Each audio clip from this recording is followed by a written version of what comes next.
Buenas noches, bienvenidos a un programa más, Doctor en Línea con Hospital CEMESA. Les saluda la doctora Norma Guzmán. En esta ocasión estoy bien feliz y contenta de estar aquí con ustedes en esta transmisión en vivo. Tenemos un tema muy interesante, hablaremos hoy acerca de soplos del corazón.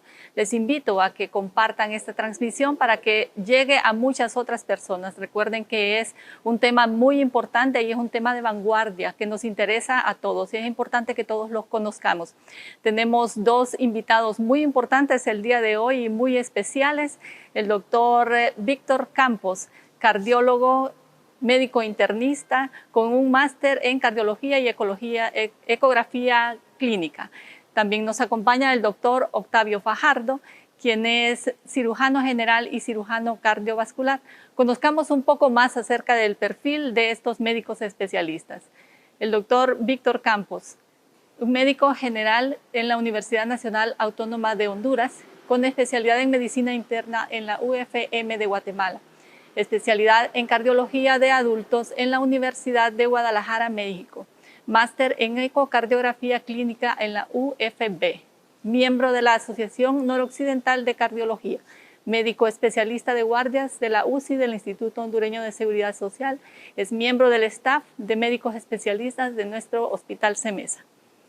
El doctor Octavio Fajardo, cirugía general, cirugía cardiovascular de adultos y niños, cirujano general en la Universidad Nacional Autónoma de Honduras, cirugía cardiotorácica en la Universidad Nacional Autónoma de México del Instituto Nacional de Cardiología Ignacio Chávez de la Ciudad de México, cirugía cardiovascular pediátrica UNICAR, Ciudad de Guatemala, Guatemala.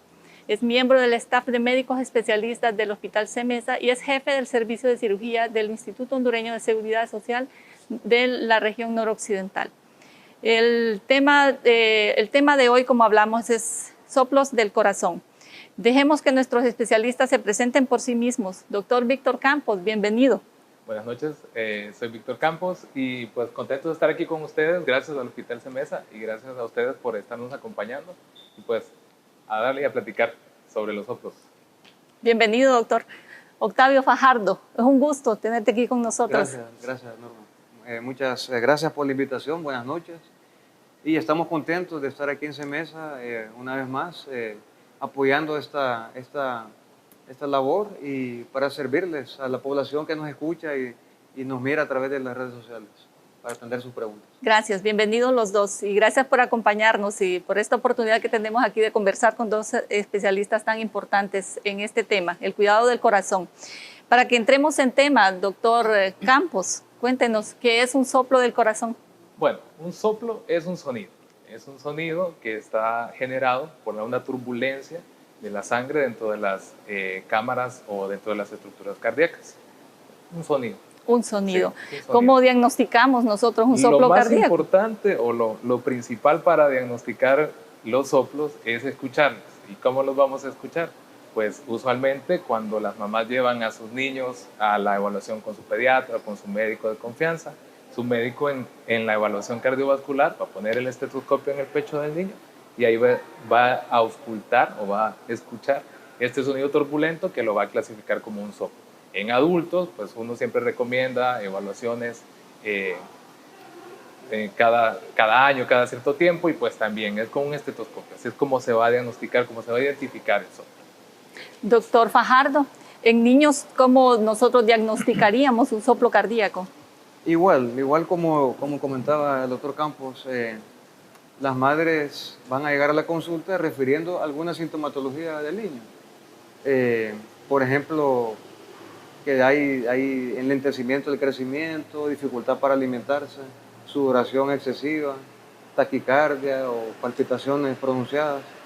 Entonces, ante estas sospechas o informes que la madre da, uno empieza a sospechar que puede haber alguna cardiopatía o alguna normalidad en el sistema circulatorio. Entonces, básicamente es evaluar al niño, interrogarlo, evaluarlo, auscultarlo, como habíamos comentado, utilizando un estetoscopio, que es la herramienta inicial en estos casos. Se escucha, como bien decía el doctor Campos, un soplo no es un diagnóstico porque eso hay que aclararle a la gente, pues, no es ningún diagnóstico como tal, decir la palabra soplo, sino que eso es una manifestación de algo, que algo está pasando, entonces hay que evaluarlo, escucharlo, investigarlo, para llegar a un diagnóstico finalmente, si es o no es algo que haya que tratar.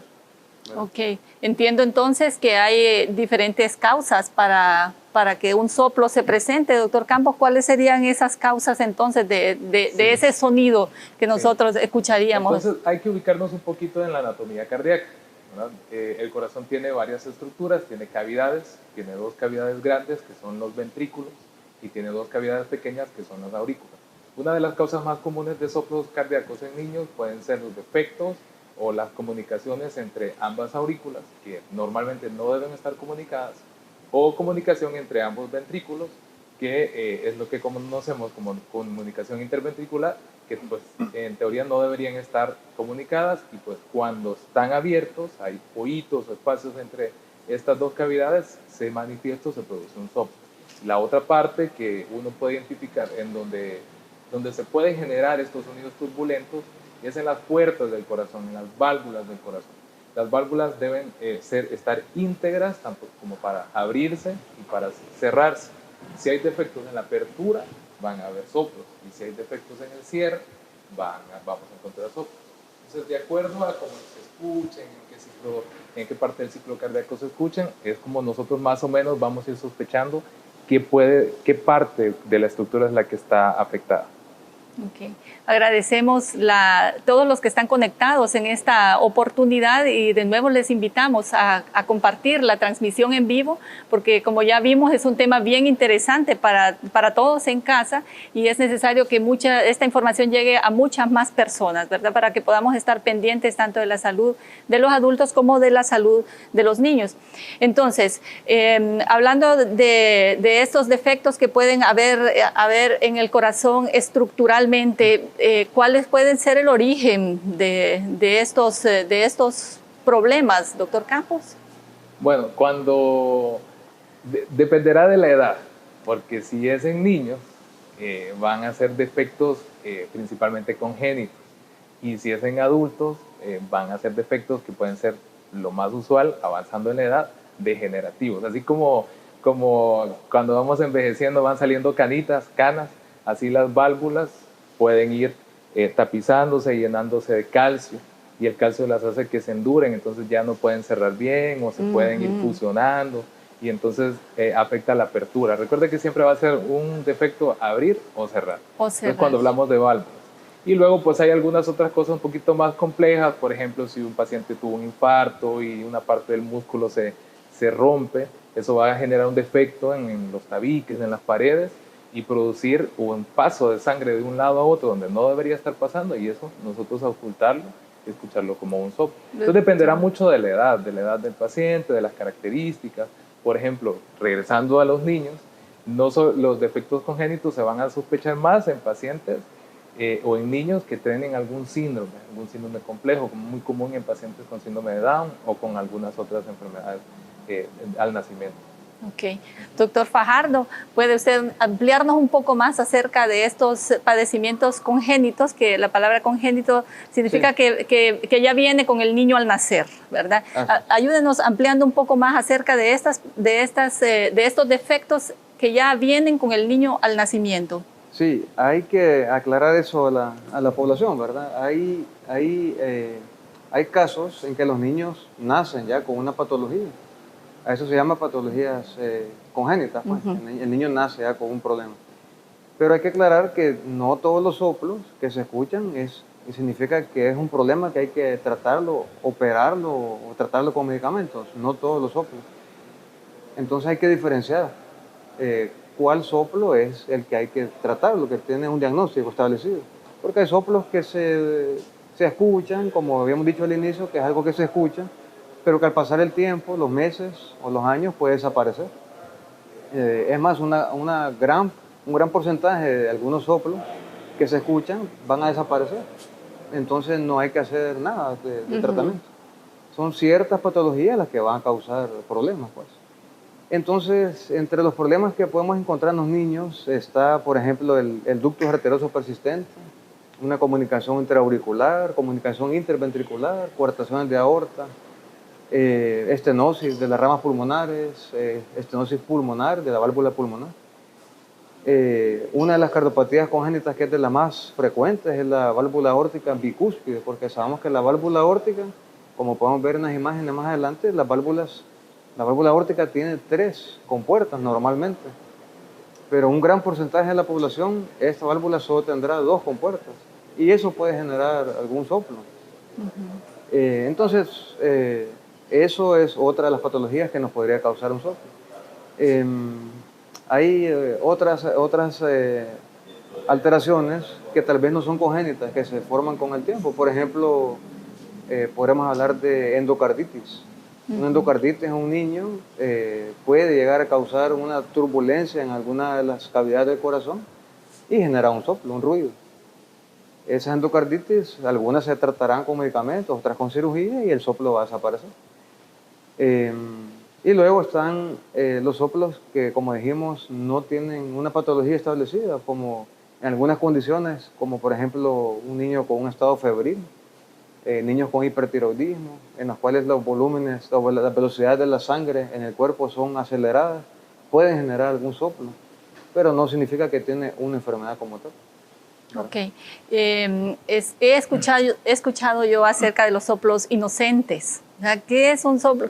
¿Cuándo podemos considerar nosotros que un soplo es inocente, por ejemplo, doctor? Sí, era básicamente eso, eran algunas condiciones en niños, generalmente en niños que no tienen una patología de base, sino que tienen algo temporal, una condición temporal, como un estado infeccioso, por ejemplo, por una endocarditis, o un estado por una alteración en la tiroides que puede causar hipertiroidismo, entre otras causas que generan algún ruido dentro del corazón y se escucha, y se manifiesta como un soplo. Pero a eso se le llama soplo inocente, en el cual no hay que alarmarse ni hacer ningún tratamiento después de que pase el periodo de la fiebre, por ejemplo. No hay que hacer más nada, pues. Entonces, por eso se le llama así, porque Soplo no requiere un inocente. tratamiento después. Sí. Va a desaparecer con el tiempo. Ok, muchas gracias, doctor. Y, doctor Campos, ¿y entonces cuándo debemos preocuparnos entonces por un soplo en nuestros niños? ¿Cuándo debemos estar preocupados? Hay algunas características que ya había mencionado el doctor Octavio desde el inicio, y pues es cuando los pacientes o los niños, si hablamos de niños, siempre hay que diferenciar un poquito entre niños y adultos, porque los niños son los que como al inicio van a tener un poco más de manifestaciones, mientras que los adultos tardan un poco más, y cuando ya tienen manifestaciones, realmente es cuando ya están muy avanzadas las enfermedades o los desórdenes estructurales que han causado la causa de los soplos. Pero regresando a los niños, nosotros debemos pensar que un soplo no es funcional o inocente cuando el niño no gana peso, no quiere alimentarse, se pone muy sudoroso, empiezan a cargarse, hincharse los piecitos, respira muy rápido, tiene cambios de coloración en los dedos, en los labios, cualquiera de estos síntomas, y le sumamos que se le encuentra un soplo, entonces sí debe de preocuparnos, porque probablemente este soplo no va a ser un soplo inocente, va a ser un soplo patológico, un soplo que es sinónimo de enfermedad, ¿no? Y ahí hay que buscarle, terminar el diagnóstico para ver cuál es el tratamiento más adecuado para ese niño, en el caso de los niños. Y en los adultos, pues nosotros tenemos algunas cosas que nos ayudan a identificar cuándo tal vez sería más fácil un soplo inocente en el adulto. Son soplos que son de intensidad baja. Si uno le dice intensidad, digamos un volumen más bajo, entonces uno piensa que es un soplo más inocente. O un soplo que nosotros dividimos el ciclo cardíaco en sístole y en diástole. Los soplos que ocurren en sístole, que es después del primer sonido, son soplos que son más inocentes. O digamos, ya sabemos que si escuchamos un soplo en una persona, en una mujer embarazada, como hay mucho flujo, mucho movimiento de sangre, y hay un poco de anemia también fisiológica, entonces también podemos escuchar soplos, y ya sabemos que van a ser soplos que son funcionales, que los esperamos, más casi como que vamos buscando que vamos a encontrar un soplo. Mientras que hay las características de un soplo patológico de enfermedad, es cuando los soplos son fuertes, cuando los soplos se acompañan de que el paciente tiene cambios de ya un síndrome clínico que le llamamos falla cardíaca, que es cuando hay edema o hinchazón en miembros superiores, el paciente cuando camina unos cuantos pasos está fatigado y cansado o con sensación de que el aire no le alcanza. Todas esas cosas, si se acompañan de un sonido en el corazón, ya decimos, este es un soplo patológico o sinónimo de enfermedad. Es decir, que ese ya necesita ser tratado, Ajá, ya necesita un tratamiento. Usted lo escucha y tiene que pedir un estudio, el ecocardiograma, que no hemos hablado de ecocardiograma mucho, para darle un diagnóstico preciso y saber la estratificación y la gravedad de ese soplo para decidir cuál es el tratamiento más conveniente para ese paciente. Aprovechemos esta oportunidad para compartir la transmisión con todos nuestros amigos, con parientes, con familiares, para que esta información tan importante llegue a todas esas personas. Es un tema muy interesante. Nuevamente agradecemos la presencia de estos magníficos especialistas que nos acompañan en esta noche.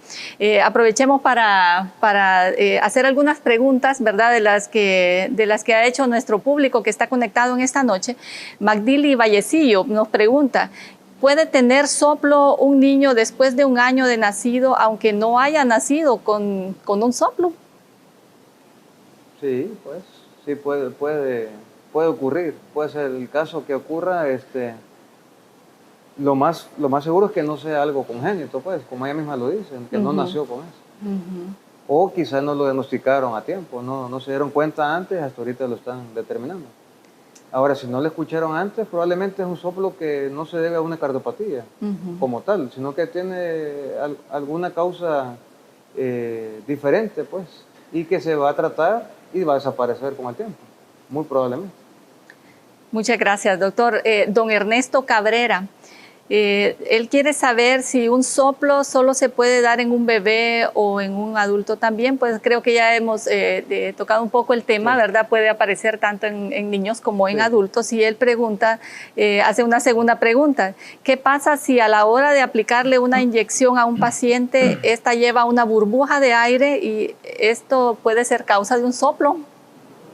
No, sí, incluso es interesante, es muy buena la pregunta porque sí, hay películas o hay novelas donde se ve que se les inyecta burbujas o aire al paciente y se muere en lo que se le pone, pero no. Incluso hoy, por cierto, estuve haciendo un estudio que le llamamos eco de burbujas o eco con solución salina agitada, sí, y justo es para ver si hay defectos entre las aurículas del paciente. Entonces uno lo que hace es que agita la solución, se le pone por una vena al paciente y entonces eso hace que si hay un defecto, la sangre pasa del lado derecho al lado izquierdo y no ocurre absolutamente nada. Es un procedimiento muy seguro. Entonces, contestándole a don Ernesto. Don Ernesto, sí.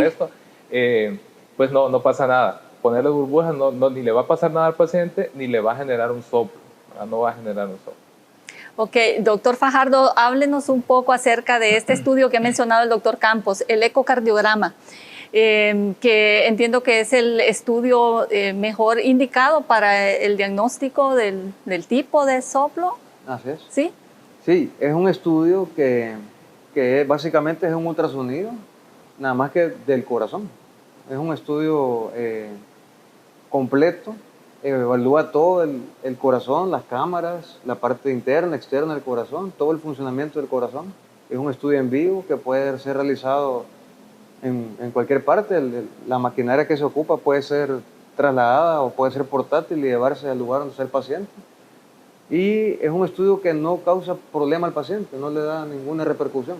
Es un estudio inocuo, pues. Y la función lo que se hace, pues, con un ecocardiograma es lo que dijimos: estudiarlo, evaluarlo, ver imágenes, ver el paso de la sangre de una cámara a otra y encontrar, si es que lo hubiera ahí, defectos o alteraciones en el corazón, ya sea en las paredes que dividen las cámaras izquierdas y derechas, o defectos en las válvulas, un funcionamiento no adecuado, defectos anatómicos, que no está adecuadamente formada una válvula. No sé, encontrar también tumoraciones o masas, coágulos dentro del corazón.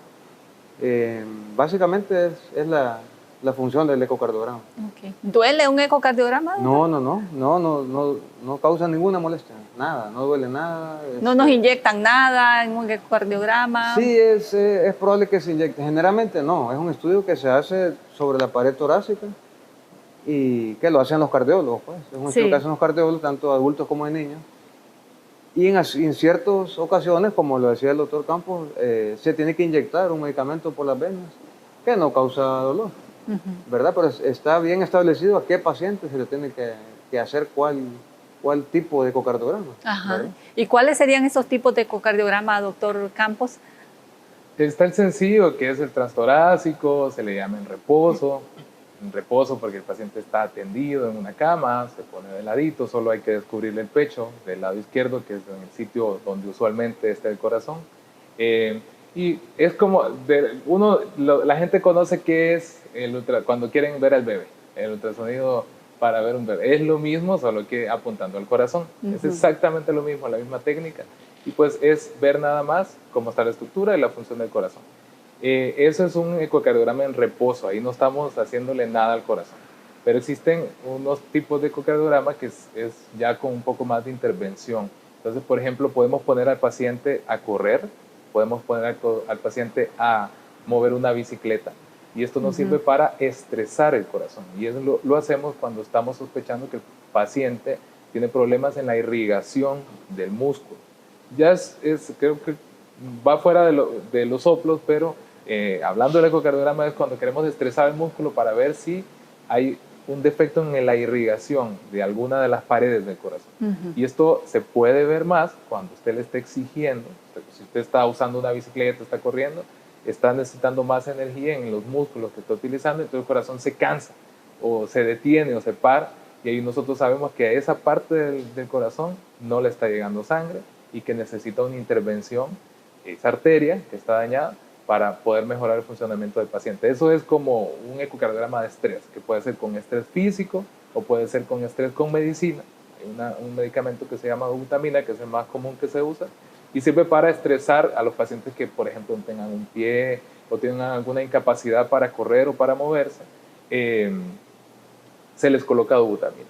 Y otro tipo de ecocardiogramas que son un poquito más complejos son los que utilizamos la sonda para pacientes que no tienen buena ventana acústica, o cuando queremos ver endocarditis, que ya son lesiones bien pequeñitas sobre las válvulas, metemos así como cuando se hace la endoscopía, que las personas conocen bien la endoscopía para ver el estómago, justo como la endoscopía, solo que se queda en el esófago la sonda, como el esófago está muy pegadito al corazón y no hay huesos, entonces se mira como que uno está ahí viendo el corazón. Entonces para eso sirve el ecocardiograma transesofágico, que es a través de la boca y por el esófago.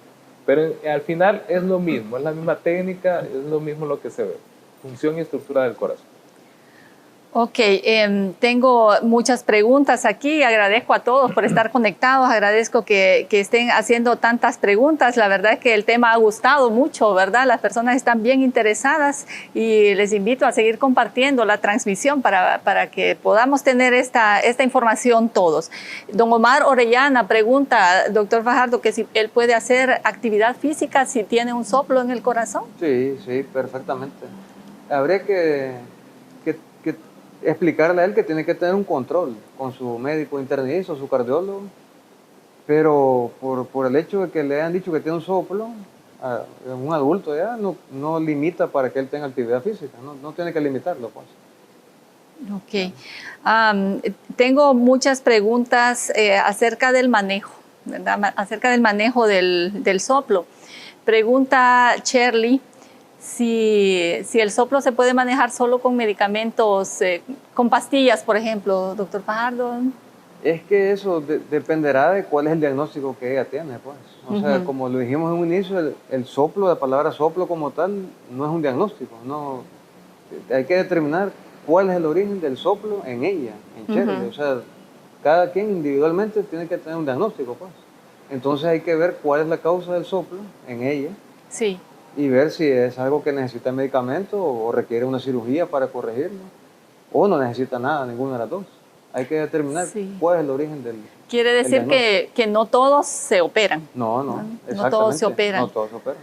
Ok, ¿y cuáles serían entonces los que se operan, doctor? Usted que es el cirujano cardiovascular, ¿cuáles defectos en el corazón necesitan ser operados? Ok, habría que iniciar diciendo, como decía el doctor Campos, separando a los niños de los adultos. Okay. Por ejemplo, en los adultos hay que determinar si es una causa congénita que nació con él, lo ha tenido por 30 o 40 años y que ya llegó el momento de operarlo porque el defecto fue complicándose más, como por ejemplo una válvula aórtica bicúspide, o una coartación de aorta, o una comunicación intraauricular que no se diagnosticó a tiempo como debería diagnosticarse.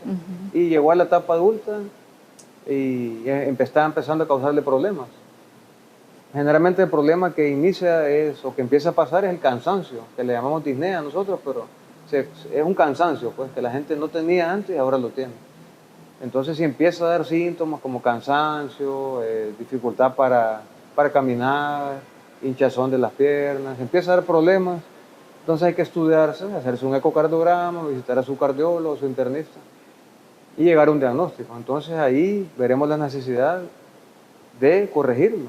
Probablemente hay ciertas patologías que van a requerir una cirugía, ¿verdad? Como por ejemplo las que le dije ahorita, una comunicación intraauricular o un foramen oval permeable que está causando problemas, unas válvulas estenóticas y causas infecciosas como la endocarditis, que tiene muchas causas también. Y en los niños habría que diferenciar también si son cardiopatías congénitas o son problemas que no requieren tratamiento. Entre las cardiopatías congénitas que van a llegar a requerir tratamiento hay muchísimas.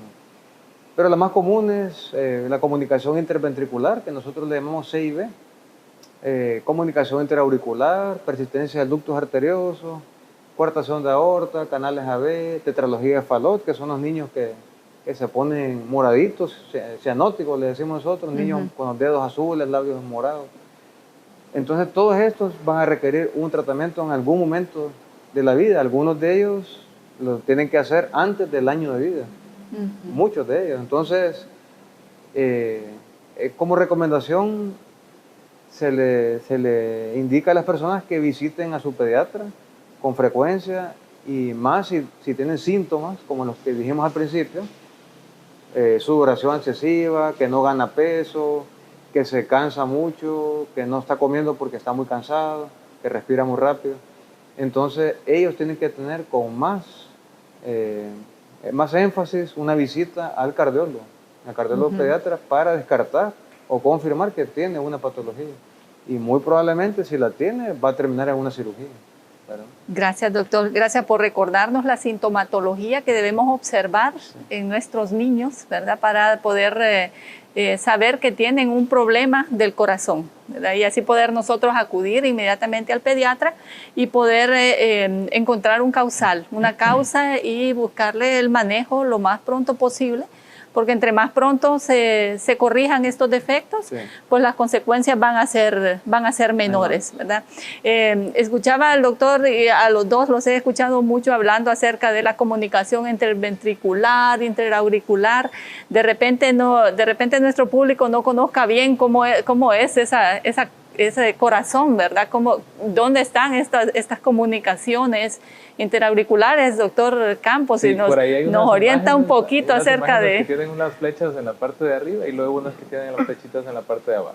De manera muy práctica, el corazón tiene 4 cavidades, 4 ventanas o 4 espacios grandes. 2 que son un poquito más pequeños son las aurículas y 2 más grandes que son los ventrículos. Todos están en estrecha relación. Luego las dividimos como en cavidades derechas, que son ventrículo derecho y aurícula derecha, cavidades izquierdas, que son la aurícula y el ventrículo izquierdo. Normalmente no debe haber comunicación entre las aurículas. Lo que estamos viendo arriba, que serían las aurículas, ahí ven una flechita que está en la parte de arriba, eso no debería existir. Esa comunicación o ese espacio no debería existir. Es un espacio que cuando el bebé está en formación dentro de la madre, es importante que exista para que pueda haber una circulación adecuada en el momento de la circulación, del crecimiento. Como la sangre y la oxigenación la está dando la mamá, entonces no es necesario que el pulmón la esté dando. pero cuando el niño nace, esto puede quedarse ahí y no se cierra. O en la mayoría de personas está como tapadito, pero no del todo. Pero hay pacientes que se quedan con este espacio abierto totalmente y a largo plazo empieza a dar síntomas. Pero siempre, en la mayoría de los pacientes se va a escuchar. Y aquí quiero recordar y decirle al público que por eso es la importancia de llevar a sus niños al pediatra o a su médico de confianza para que al momento de auscultarlos detecten si hay soplos o si hay soniditos extraños ahí dentro del corazón que pueden detectar de manera muy temprana sin que hayan repercusiones a largo plazo de estos problemas. Y luego pues tenemos el defecto interventricular, que es cuando las cámaras, que ahí las van a ver de abajo, que están en la punta, casi en la punta del corazón, son los ventrículos derecho e izquierdo.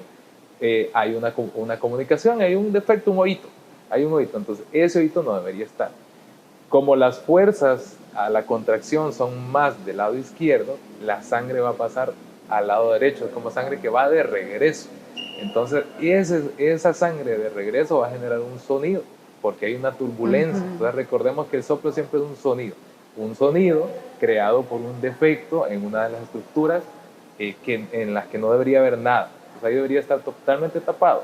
Ese flujo ahí genera turbulencia y eso genera soplo. Y estos soplos suenan muy alto, la mayoría, y entre más pequeño es el espacio, más es como que usted aprieta un chorro en una manguera. Con más velocidad sale el flujo y entre más velocidad, más turbulencia, más sonido. Y estos son los que casi nadie se pierde. Pues cualquiera pone un estetoscopio y escucha los soplos de la comunicación interventricular. Entonces, recuerdo a las mamás de los niños que lleven siempre a sus niñitos a evaluación para identificación, porque esto cuando van creciendo ya no hay vuelta atrás, ya no se puede corregir cuando hay las estructuras, lo que pasa con las estructuras por este defecto. Igual en adultos, cuando hay problemas en adultos, pues siempre acudir a su médico, por lo menos después de los 40 años, para identificar problemas que pueden fácilmente ser corregidos. Sí, don Ernesto Cabrera preguntaba eso exactamente, ¿verdad? ¿Cuándo un soplo deja de ser asintomático o cuánto tiempo puede durar un soplo siendo asintomático? Yo creo que eso va a depender de los síntomas que presente el paciente. Si no tiene ninguna sintomatología, ninguna dificultad, su vida es prácticamente normal, el crecimiento, el desarrollo, no le dificulta para hacer ejercicios, para el trabajo, pues nunca debería haber un cambio. Pues. Simplemente lo que se le recomienda es un seguimiento. Un seguimiento, un control periódico, 1 o 2 veces al año visitar a su cardiólogo para que le dé un seguimiento y determinar si en algún momento de la vida necesitará algún tipo de tratamiento. Que eso podemos hablar después. Si no todo el tratamiento es quirúrgico, también hay tratamientos que son percutáneos. Habría que explicar un poco eso después. Yo quisiera enfocarme en don Ernesto, porque no sé si tal vez le capto lo que está preguntando, pero porque él dice, vaya, digamos que le dijeron que tiene un soplo y él no siente nada, que puede pasar, por eso dice sintomático. Entonces, si es un soplo, y vamos a tratar de enfocarnos en algo, porque es que hay tantas cosas que pueden dar soplo que nos podemos perder con esto. Pero digamos que tiene una estrechez en la arteria aorta, en la válvula aorta. Digamos que don Ernesto tiene 75 años, por ejemplo. Y entonces le detectaron que, como le decía, así como uno envejece, salen canas, así las válvulas pueden engrosarse, pueden endurarse, y ya no cierran bien o no abren bien. Digamos que don Ernesto, su válvula aórtica no se está abriendo bien y eso genera un flujo, ¿verdad? Puede ser que eso nunca avance, tiene 70, 80, 90 años, nunca avanza. No pasa. Entonces no va a pasar nada. Pero si avanzara, si progresara, si cada año, usualmente cada año, pues el área de esa manguerita se va cerrando y cerrando y cerrando. Entonces va a haber un punto donde va cerrando y van a haber síntomas, porque ya no va a ser suficiente la salida de sangre de ese corazón hacia toda la circulación sistémica y entonces le va a empezar a dar síntomas. Pero eso es bien variable, no todos van a tener síntomas, no todos van a tener síntomas. Dependerá mucho de la progresión de la enfermedad que está teniendo el paciente. Y la sintomatología, entonces, de nuevo, ¿verdad? Sería el cansancio, la dificultad tal vez para alimentarse de las personas, la hinchazón de las piernas, ¿verdad? Sí, sí, básicamente eso y cuando la estrechez es muy importante, empieza el dolor en el pecho. La gente se queja, que le llamamos angina, pues el dolor torácico. Y en los casos más avanzados hay síncope o desmayo. Literalmente es un desmayo súbito. Pues. Entonces, ya son etapas muy avanzadas. Estos pacientes empezaron con un soplo y no tenían síntomas, pero la gente no le da seguimiento. Y eso tal vez es lo que hay que recalcar hoy en este programa, ¿verdad? Hacerle ver a la gente que tiene que tener un control periódico. No esperar hasta que estos síntomas que acabamos de decir aparezcan, ¿sí? Sino que estar presente con su médico 1 o 2 veces al año, 3 veces, estar en control, en seguimiento, para determinar momentos en que hay que hacer algo, pues. No esperar hasta que esté en etapas avanzadas, que esté grave alguien, sino que entre más temprano se trate, es mejor. Gracias, doctores. Nuevamente, gracias por estar con nosotros. Tenemos muchísimas preguntas del público. Realmente es un tema bien interesante, ¿verdad? Joana Rodríguez pregunta, ¿qué es una estenosis aórtica leve, trivalva o bivalva? Cuéntenos usted, doctor Fajardo. Ok, estenosis aórtica es lo que acabamos de mencionar. Es cuando la válvula aórtica, que es la válvula que determina la salida del ventrículo izquierdo hacia la arteria más importante del cuerpo, que es la arteria aorta. Esa válvula tiene 3 compuertas normalmente. Sí. Es lo normal, digamos, que tenga 3 compuertas que permiten la salida de la sangre del ventrículo a la arteria y que no se regrese la sangre hacia atrás. Estenosis aórtica se refiere a que esas compuertas no se abren adecuadamente, se abren con cierta dificultad y puede ser leve, moderada o severa. Y hay una última clasificación que es una estenosis crítica, que está en peligro de muerte el paciente, pues, cuando se le determina eso. Ella dice estenosis aórtica leve. Leve está en etapas iniciales, nada más requiere un seguimiento por parte de su cardiólogo, evaluaciones periódicas. Pero habla de trivalva y bivalva, ¿verdad? Entonces, bivalva es aquella válvula aórtica que solo tiene 2 compuertas en lugar de una. Esas válvulas se le considera la cardiopatía congénita más frecuente en el mundo entero. Es decir, son las personas que dijimos que tienen 2 compuertas en su válvula, es una de las cardiopatías de las más frecuentes. Pues. Y que tiene predisposición a que la válvula se dañe más rápido que una persona que tenga sus 3 compuertas, que también se puede dañar, pero en un menor porcentaje. Las probabilidades de dañarse esa válvula son mayores en una persona que tenga 2 compuertas en su válvula, como las bivalvas. Entonces, por eso es importante determinarlo con un estudio y saber si un paciente ya le dijeron que tiene su válvula bivalva, que solo tiene 2 compuertas, tiene que saber que su válvula está en mayor riesgo de dañarse, o que su corazón va a fallar muy probablemente más rápido que otra persona de la misma edad. Entonces, eso básicamente es, cuando es leve, es tener un seguimiento. Y cuando ya está pasando a moderado, de moderado a severo, ahí es donde hay que intervenir. Y ya nos ponemos de acuerdo, siempre los cardiólogos se comunican con los cirujanos, estamos con permanente comunicación, contacto para determinar cuándo es el mejor momento para esa persona tratarla, ya sea con medicamentos o cuándo determinar una cirugía. Compartamos la transmisión, amigos, para que la información pueda llegar a muchas más personas. Recuerden que es un tema bien interesante. Sandra Rodríguez y Magdili Vallecillo están haciendo la misma pregunta. Una persona que es hipertensa, doctor Campos, ¿tiene peligro de tener un soplo cardíaco? Usualmente no. Usualmente no. La hipertensión es una enfermedad que es más, si nos vamos específicamente a hipertensión, es una enfermedad de capilares, periféricos, aumento de la resistencia o de que están apretaditos. Todos los vasitos que están en todo el cuerpo están un poquito apretados.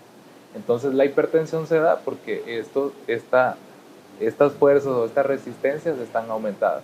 No es una enfermedad específicamente de alguna de las estructuras cardíacas. Se entiende como cardíaca, pero la razón, el origen del problema es periférico en la hipertensión.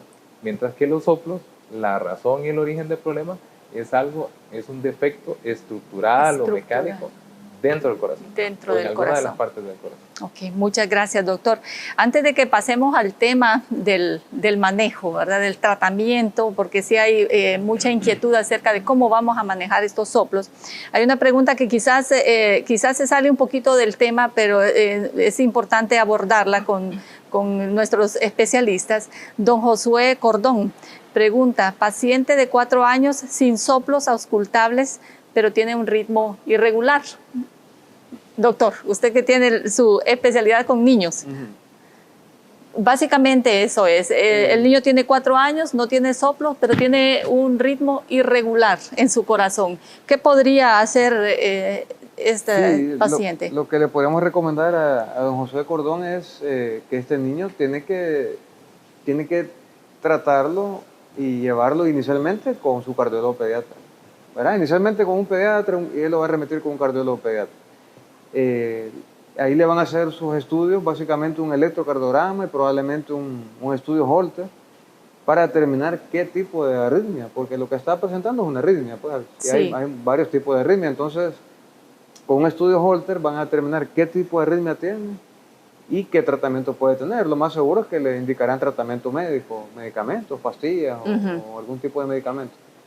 Y en algunos casos se indicará un estudio electrofisiológico, que es un estudio invasivo, para determinar la verdadera causa de la arritmia y tratarla. Esto no tiene nada que ver con los soplos, pero sí es importante explicarle al papá, creo que es el papá del niño, que tiene que llevarlo con su cardiólogo para que le determine la causa de la arritmia y tratarla, porque si no se trata, el niño está condenado a tener no una vida normal, pues, sino que va a estar con este problema y cuando pasa el tiempo, que ya lleva 4 años, el corazón empieza a crecer, se dilata y el niño no tiene una vida normal, se cansa demasiado, no puede jugar en la escuela, con los amigos, con los compañeros, no come adecuadamente. Y entonces, o sea, la vida no es la misma para él. Entonces, lo que se recomienda es tratamiento oportuno. Ok. Doctor Campos, ¿existe el peligro de muerte a causa de un soplo, de una muerte súbita, por ejemplo? Sí, específicamente en la pregunta que habían hecho de las estenosis. Cuando la estenosis aórtica, que dijimos que es la estrechez en la salida es la válvula más importante, si lo queremos ver así. Es donde sale toda la sangre después de que ya fue evacuada todos los desechos por el pulmón. Cuando debe de salir, sale a través de la válvula aórtica. Si está cerrada, no va para otro lado la sangre. Entonces, entre más va cerrándose, hay menos flujo de sangre hacia las mismas arterias que le mandan sangre al corazón. Toda la sangre sale por ahí. La misma sangre que sale por ahí va hacia las arterias que le envían sangre al miocardio, que es el músculo que se contrae para que a nosotros nos llegue sangre a todas las partes del cuerpo. Así como no puede llegar sangre ahí, al miocardio, tampoco llega sangre al cerebro. Por eso decía el doctor Octavio que los pacientes tienen síncopes. Los síncopes son pérdidas súbitas de la conciencia, que ocurren porque hay incapacidad del corazón para llevarle sangre al cerebro. Hay incapacidad del corazón para llevarle sangre a las arterias coronarias y por eso ocurre dolor, angina. Y hay un punto de que si el miocardio no recibe sangre, pueden haber arritmias malignas, ¿verdad? Como fibrilación ventricular o arritmias ventriculares y generar la muerte del paciente. Estos pacientes usualmente mueren de eso, porque no llega sangre al miocardio. Entonces ellos mueren de eso cuando no son controlados estas estrecheces. Esa es, digamos, que la más letal de todas. Pues, la más letal de todas. Cuando se deja que avance. Por eso es importante darle seguimiento. Una vez se identifica un soplo, y más en un adulto, en niños sumamente importante, pero en adultos, como se supone que han vivido muchos años y no se les ha identificado nada, cuando se les identifica no deben soltar su seguimiento, deben estar en seguimiento por lo menos cada 6 meses o cada año, de acuerdo a lo que se les identificó y de acuerdo a la gravedad de la enfermedad. Ok, Muchas gracias por todas las consultas. Recuerden que pueden dejarnos sus preguntas, sus comentarios, sus dudas en la sección de comentarios de nuestro chat para que nuestros expertos puedan contestar todas sus inquietudes. Hablemos del tratamiento, doctor Fajardo. Pregunta doña Xiomara Bautista. Yo salí diagnosticada con estenosis valvular pulmonar severa. ¿Qué seguimiento se da en este caso? Ok, yo supongo que le diagnosticaron eso desde la etapa, no dice ahí, pero desde la etapa de la niñez, supongo. Si no nos dice cuándo se lo diagnosticaron. Sí, muy probablemente. Entonces, básicamente el tratamiento que se le da a estos pacientes es vía percutánea o vía cateterismo o vía intervencionismo, que le llamamos nosotros. Hay cardiólogos que se dedican a la intervención. Esto significa hacer procedimientos vía percutánea, inyectando catéteres a través de unas arterias o venas que están en la ingle, en la pierna, y por ahí suben a través de las tuberías, le digo yo, que son mangueritas, las venas o las arterias, y llegan hasta el corazón, y estando adentro pueden hacer procedimientos. En el caso de ella, se requiere hacer valvulotomías, abrir balones dentro de la válvula pulmonar y abrir la válvula pulmonar, porque ahí dice que tienes estenosis pulmonar severa. Su válvula pulmonar está cerrada o está muy estrecha, igual que la válvula aórtica. En todas las válvulas, que son 4 válvulas, en todas puede pasar lo mismo. Entonces, en el caso de la pulmonar, el tratamiento ideal que debería hacerse es una valvulotomía a través de un intervencionismo. Y abren la válvula pulmonar con un balón y eso permite que la sangre pase adecuadamente. Es decir, que no tendrían que abrirle el pecho, el corazón, para poder resolverle su problema. O sea, idealmente no. Se puede también hacer por cirugía, pero existe la posibilidad desde hace mucho tiempo de poder hacerlo por vía percutánea. Por vía percutánea. Y abrir, en el caso específico de ella, pues. Sí, los avances de la medicina, ¿verdad? Qué interesante. Ya no es necesario abrir el pecho para poder operar el corazón, ¿verdad? Muy, muy interesante. Don Jorge Sorto pregunta, mi hija la operaron de cierre de PCA, o sea, persistencia del conducto arterioso. ¿Hasta qué edad se debe estar dando seguimiento? Y si puede tener algún efecto secundario en la adolescencia. Generalmente no, efectos secundarios por la cirugía que le cerraron, el conducto no tiene que ver. El seguimiento sí, nosotros le explicamos a los pacientes que un paciente cardiópata va a ser cardiópata toda su vida, ¿verdad? Aunque lo hayan operado, le hayan corregido su problema, le recomendamos que tenga seguimiento durante toda su vida, ¿verdad? Si lo operaron de niño, que supongo que así fue, el paciente tiene que tener un seguimiento toda la vida. Al menos, por lo menos, una vez al año. Tener un control, una evaluación y un seguimiento. Un paciente operado del conducto arterioso generalmente se considera que está curado, pues. Que se cerró el conducto, que es una pequeña arteria que está conectando la arteria aorta con la pulmonar, que no es normal, no tiene que estar ahí. Pero algunos niños nacen con ese problema y no se les cierra, ¿verdad? Porque está determinado que esta arteria se cierra solita entre las primeras 24 a 48 horas después del nacimiento. Pero algunos niños, como el caso de la hija del señor que preguntó, no se le cerró y pasaron 2, 3 semanas, un mes, 2 meses y nunca se cerró. Entonces la operaron y le cerraron la arteria, el conducto. Pero sí le recomendamos que por prevención o por protocolo tiene que seguir evaluándose por lo menos una vez al año toda su vida. Una vez al año. Pero no tiene que haber consecuencias. Ok. He escuchado hemos hablado mucho acerca de los defectos de los niños al nacer.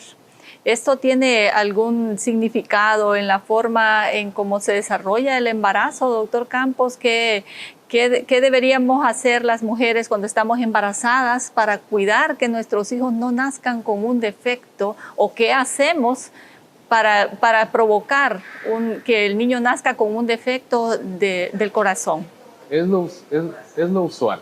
Lo usual, lo que se recomienda para todas las madres, o para todas las mujeres, más bien, para todas las mujeres embarazadas, es llevar sus controles mínimo trimestrales, el uso de los multivitamínicos que se les recomienden. Hay cosas que definitivamente no se pueden prevenir. Por ejemplo, si es una madre que ella tuvo un defecto congénito, o que desafortunadamente salió embarazada, hay alta probabilidad de que el paciente transmita, la paciente transmita esa enfermedad a su niño o al bebé que está creándose en ese momento, pero lo general es que lo que hay que hacer es sus controles y sus multivitamínicos.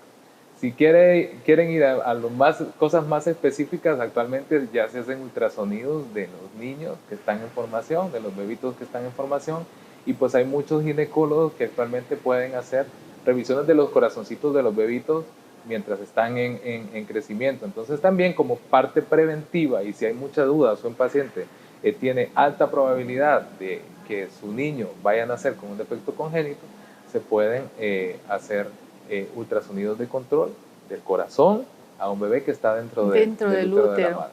Incluso se pueden corregir algunos defectos. ¿Dentro del útero? Dentro del útero, sí. Sí. Ok. Es una buena pregunta la que has hecho, y solo quiero aportar algo más. Hay que recordarle a las personas, sobre todo a las mujeres, que el tiempo más importante del embarazo es al inicio. Y generalmente en ese tiempo las mujeres no están, hay personas que no saben si están embarazadas. Que no están seguras. Y el tiempo más importante es entre las 6 y las 8 semanas de embarazo. Y hay gente que no lo sabe, pues. Y entonces en ese tiempo es donde tiene que cuidarse mucho más. Es más, la gente que planea tener un embarazo debería estar en un control con un ginecólogo desde antes, ¿verdad? Y tomando ciertas vitaminas y ciertos medicamentos o suplementos que le indican los ginecólogos. Pero no toda la gente cumple esos requisitos, ¿verdad? Entonces, en ese tiempo, como hay gente que no sabe que está embarazada, entonces sin quererlo, pueden tomar medicamentos que no favorecen y que más bien pueden perjudicar la formación del ser que tienen dentro, pues. Y el corazón es el más afectado, ¿verdad? De las anomalías congénitas, el corazón tiene el primer lugar. El primer lugar. Desgraciadamente. Entonces, hay gente que tiene consumo de alcohol o tabaquismo en esas etapas del embarazo, ¿verdad? Y que desgraciadamente no saben. O hay medicamentos, hay una múltiples listas de medicamentos que deberían no ingerirse en ese tiempo. Y desgraciadamente no se dan cuenta, pues. Y el problema se viene dando cuenta, ¿verdad? 8 o 9 meses después. Ya cuando el problema está generado. Ya cuando el problema está generado, no se puede tal vez hacer nada para evitarlo. Pues esa es una recomendación que sí es importante que la gente lo conozca. ¿Verdad? Muchas gracias, doctor. No sé, doctor Campos, si hay alguna imagen de las que nos traía que le gustaría profundizar acerca de. Creo que discutimos todas. Ya las discutimos todas. Ok, estamos casi llegando al final del programa. Sí me gustaría que quedara claro sobre todo el manejo, ¿verdad? No todos los soplos se operan, ¿verdad? Que es muy importante los controles con su médico, ya sea con su médico pediatra, con el internista, con el cardiólogo, y conforme vayan apareciendo las circunstancias que ameritan un manejo diferente, entonces los médicos se van pasando el paciente de uno a otro, dependiendo del tipo de manejo que tienen que darle, que las madres estén atentas a los niños, a todas las cosas, ¿verdad? Que los niños, toda la actividad de los niños, a cómo se miran, a cómo se comportan, a lo que los niños les dicen, lo que los niños cuentan.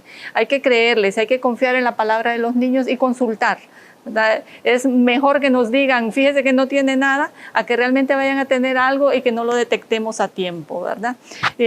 Ya para finalizar, quiero cederle la palabra a doctor Campos, unas palabras de despedida con nuestro público. Nuevamente agradeciendo a todos los que llegaron, hasta los que siguen conectados hasta el final, que estuvieron interesados en la plática. Les recuerdo, o sea, yo no me canso de decirle a la gente, lleven a sus niños a revisión, a los adultos, lleven a sus adultos o como adulto ir a revisión después de los 40 años. Si ya se les diagnosticó algo, no abandonen sus citas de seguimiento, porque al fin y al cabo siempre van a regresar, porque ya van a ir con síntomas más graves y van a regresar y ya pueden llegar a puntos donde no hay retorno. Entonces lo ideal es siempre mantener su seguimiento. Y luego de lo demás, las otras cosas que no tienen nada que ver con esto, pero siempre que hay espacios públicos, a mí me gusta decir a la gente, hagan ejercicio, coman bien, cuídense emocionalmente, esto es súper importante. Doctor Fajardo, sus palabras. Muchas gracias Norma y al Hospital CEMESA por la invitación que nos han hecho, por tenernos hoy aquí, en una noche muy importante, yo pienso, para la población que nos escucha. Y nada más invitar a la gente que nos ha atendido, que tomen en cuenta todas las recomendaciones que le hemos hecho ahorita, que tengan su médico de cabecera, que no se descuiden, que visiten periódicamente a su médico, tomen sus medicamentos, su tratamiento como se les indica. Y la gente que planifica o que está pensando en tener un embarazo tiene que cuidarse más, ¿verdad? Evitar infecciones, evitar consumo de alcohol, de tabaco, sobre todo en esas etapas al inicio del embarazo o previo al embarazo. Sabemos que hay condiciones que no podemos evitarlas, como anomalías cromosómicas o cuestiones hereditarias que ya vienen en el ADN, y eso es difícil evitarlo, pues. ¿Verdad? Y hay cosas que van pasándose de generación en generación, pero las cosas que podemos evitar, como la obesidad, como el estrés, entre otras cosas, tenemos que tratar de cambiarlas. El estilo de vida, como decía él, tenemos que mejorarlo. Y las personas que necesitan una cirugía, pues acudir, buscar la forma de resolverle, ya sea al adulto o al niño, con una cirugía, pues hay que buscarla, hay opciones, hay que buscar las opciones y resolverlas a tiempo, porque en estas cuestiones del corazón el tiempo es muy importante, ¿verdad? Pasado cierto tiempo es muy difícil resolver. Ya no hay retorno, como dijo el doctor Campos. Recuerden el viejo dicho, ¿verdad? Todo a su tiempo tiene remedio, todo a su tiempo. Realmente ha sido muy interesante la conversación que hemos tenido en esta noche. Muchísimas gracias a los dos. Realmente es un honor para nosotros haber tenido la presencia de dos grandes especialistas, ¿verdad? Como ustedes. Recuerden que el Hospital CEMESA tiene una gran variedad de servicios médicos y tiene los mejores especialistas de la ciudad. Si usted desea agendar una cita, solo tiene que entrar a la página www.hcmesa.com y en la parte de directorio médico usted escribe ahí el nombre del especialista de su preferencia para poder agendar la cita. Nuevamente, muchísimas gracias por haber estado conectados con nosotros en esta transmisión en vivo. Doctor en línea con Hospital CEMESA. Recuerden que si tienen algún tema en particular que les gustaría que nosotros tratemos para nuestro próximo programa, no duden en dejarlo ahí en los comentarios, que nosotros lo vamos a tener muy en consideración y así podemos nosotros tratar los temas que a ustedes también les interesan, ¿verdad? Muchísimas gracias y les invitamos para nuestro próximo programa. Gracias, doctores. Muy amables. Feliz noche.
Hola, mi nombre es Evelyn y el día de hoy les presentaré el Departamento de Cardiología, el cual se divide en 3 áreas: módulo cardiovascular o métodos no invasivos, hemodinamia y unidad de electrofisiología y arritmia. En el módulo cardiovascular nos encargamos del diagnóstico oportuno de las enfermedades cardiovasculares. Contamos con 2 módulos cardiovasculares y una unidad de lectura de Holter y monitoreo de presión ambulatoria.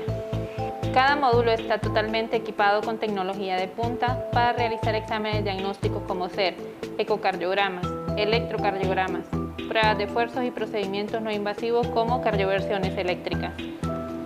Contamos con un personal médico y de enfermería especializados en el área, en constante capacitación. Asimismo, implementamos rigurosas medidas de bioseguridad en cada una de las atenciones realizadas, según los lineamientos solicitados por los estándares de calidad hospitalaria.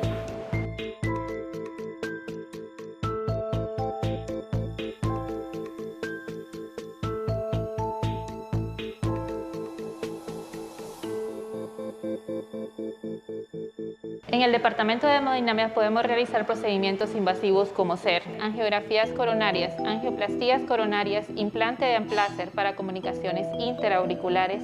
Asimismo, se realizan estudios de otras áreas de nuestro organismo como ser angiografías cerebrales y angioplastías periféricas. En la unidad de electrofisiología y arritmia nos encargamos del diagnóstico y tratamiento de las arritmias, mediante estudios electrofisiológicos, ablaciones por radiofrecuencia e implante de marcapasos en todas sus modalidades. Como institución pionera de los servicios cardiovasculares de nuestro país, es nuestra responsabilidad estar siempre a la vanguardia de la tecnología y las nuevas técnicas en los procedimientos terapéuticos y diagnósticos cardiovasculares. Juntos cuidamos tu corazón.